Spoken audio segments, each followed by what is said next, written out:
I remember sitting there and just watching the Dignitas roster walk out. And I thought to myself, man, like it would be so cool to work with players of that caliber. Like nothing against the Allegiance guys, but they were all rookies. They were brand new to the scene and they were learning. And these guys were veterans. And I just thought to myself, I'll never do that. Like it would be insane, but I'll never do it. But here I am now. It's cheesy, but I almost like everything in my life it's kind of like I speak stuff into existence. And my mom has taught me that from a young age. Is like, if you want something, tell yourself you're going to get it, because you'll get it if you do. And so like, I always see myself like saying, man, I would love to work with players like that. I would love to have that opportunity as kind of like the starting point where it's like, okay, well, if you want that, you got to really go for it. Otherwise it's not going to happen. Shout out to my mom. Love you. When you're on the field, you only have your perspective, and you can go into replays and watch your team all you want. But the issue is that your name is always on the field, and naturally you're always going to have some form of bias to your perspective. But when you have a coach, it's like, okay, well, he's watching everybody and he's not here to make himself look good. He's here to make us look good. And so if he's saying this is an issue, well, then maybe this is an issue.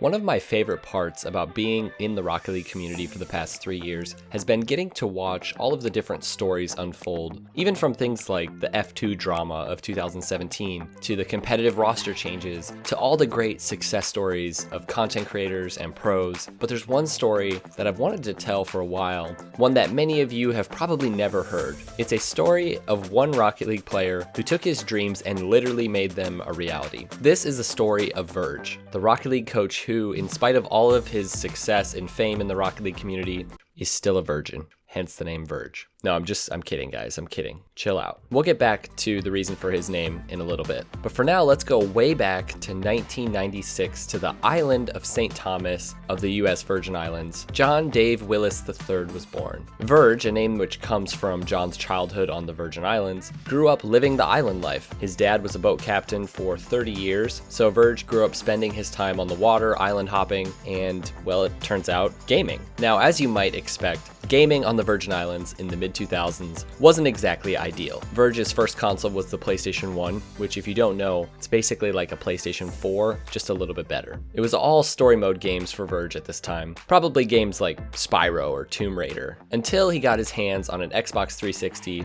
and it was there that Virge found his love for competitive multiplayer gaming in games like Call of Duty. Now again, living on the Virgin Islands meant that Virge was always in the red or yellow. Basically, his ping sucked. But it didn't stop him from playing. Now fast forward a few years, when Virge was 13, his family moved to Florida, and it was here that Virge learned the wonderful world of low ping. Instantly, he went from getting like 4 kills a game in Call of Duty to like 6 kills a game. Maybe, I don't know, maybe he was really good. Virge played Call of Duty for a while, but prior to Rocket League's release, around the time Virge was going through high school, after Virge had spent most of his time playing League of Legends through high school, at the age of 19, in 2015, Rocket League was released, and Virge found himself, like so many others, absolutely hooked on car soccer. For the first few years, Virge spent his Rocket League time basically just grinding to get better. He'd played in the open qualifiers a few times, but his goal was really never to play competitively.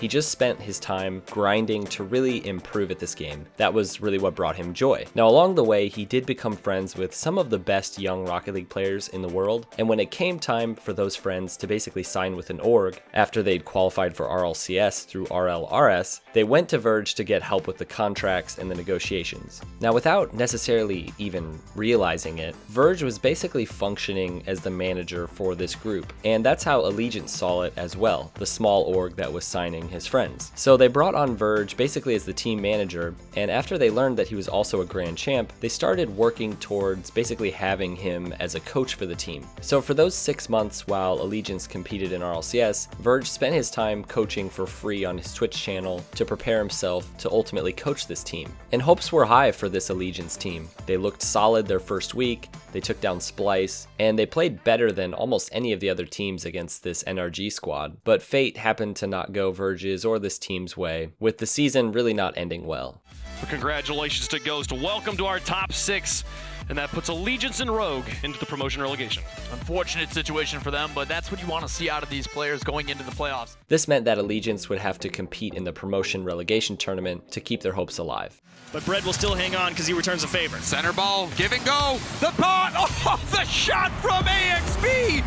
He moves Brett on. Allegiance, their RLCS hopes are over. So shortly after Allegiance's demotion to the relegation tournament, Allegiance lost its funding as an org, and Virge was out of a job, never really getting the chance to coach a high-level team like he'd been working towards. In a lot of ways, I think that Virge's back was against the ropes in this moment. He'd realized during this time coaching on his stream that this was what he wanted to do, but the vehicle really taking him there was now gone. So Virge decided that he was going to set out to help as many Rocket League players as possible. So shortly after this, he started coaching Rocket League players on Gamers Ready and building up his brand on YouTube and Twitch. Being a content creator and a personal coach was really working out for him, but his goal of coaching a high-level team was always there. During this time, Virge really made himself the most sought-after coach in the Rocket League scene in a really short period of time, helping hundreds of Rocket League players rank up. But coaching players one-on-one in the community is still very different than coaching an RLCS team. Now, there was another storyline going on, and that was the storyline of Team Dignitas. During the offseason, after their worst season in recent history, having failed to qualify for LAN for the first time in the org's history, this powerhouse team Dignitas was looking for a new Rocket League coach for their new roster. So Virge decided to reach out to them, and he ultimately was brought on for a trial period. Virge's first real moment as a coach at this level was DreamHack Montreal. Overall, this tournament was a major success for Dignitas coming out of the last season, and a solid showing for Virge as well, especially when he busted out the sunglasses. Now, this was also the first event where coaches were allowed to actually be on stage in comms with the teams, which is really a great advance for the esport, I think. This hasn't happened yet for RLCS, but DreamHack decided to allow it. Dignitas qualified for Day 3, beating out a bunch of really solid teams, showing that not only this new coach, but also Turbo's replacement, Astral, could really work out for them. Then RLCS started, and what a crazy season of RLCS it's been. On the North American side, we have teams like Cloud9 and G2 failing to qualify for LAN, and being forced to compete in the promotion relegation tournament, which is almost an unthinkable notion, like, ugh, it's crazy. But in Europe, much like NA, there were also a bunch of new faces. At this point, the bigger teams can no longer take their position in RLCS for granted. And I've said before that I think the RLCS system with the lower leagues has really given some of those teams a cushion, and it turns out really all this league needed was just the right RLCS teams to come through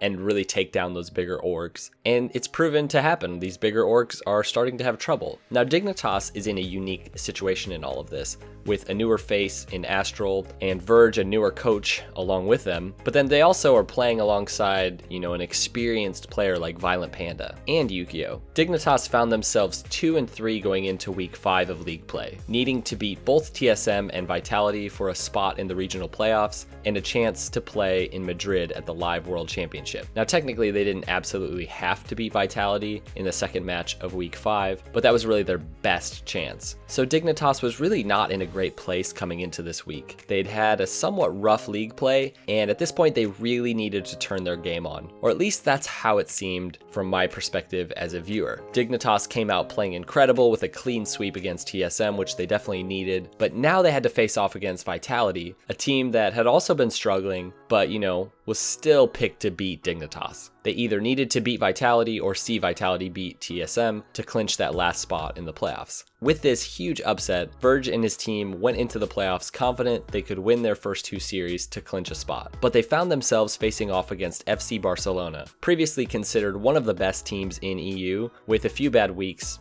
putting them now at the bottom of the playoffs versus Dignitas. Things really did not look good for Virge and company, as Barcelona won the first 3 games of the series. Virge and his team really had their backs against the ropes, and Virge's hopes and dreams of one day getting to coach an RLCS team at Worlds were really fading. And then it happened. The team started playing Rocket League. Here's Astral back in, Violent Panda to win the game, puts it in and on, that's the goal, we'll go to game 7, what a play! They've done it again, Blue Dignitas plays spoiler and come roaring back 4 games straight to reverse sweep in a best of 7, they stay alive, Barcelona's going home, Mouse Sports will play against Dignitas for a chance to play in Madrid.